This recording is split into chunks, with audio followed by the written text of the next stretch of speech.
minha gente, esse vídeo pra mostrar aqui grande, ó.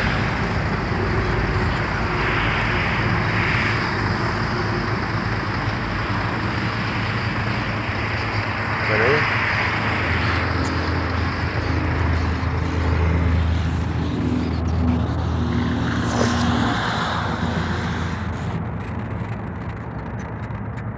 Olha a máquina aí, ó.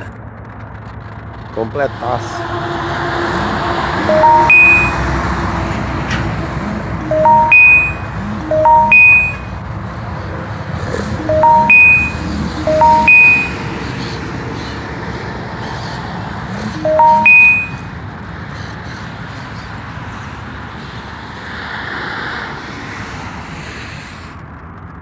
Carregando o pneu.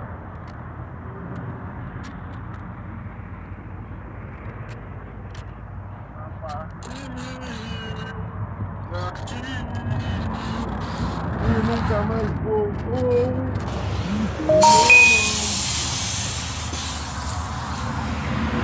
Aqui é a borracharia. Aqui é o posto Sandrelli na Fernando Dias, quilômetro 688.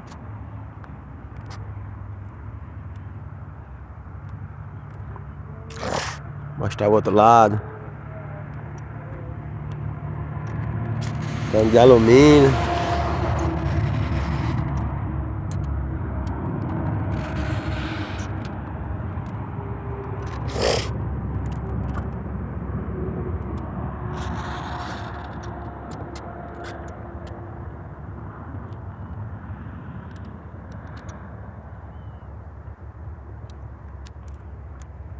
A rodovia lá, Fernando Dias.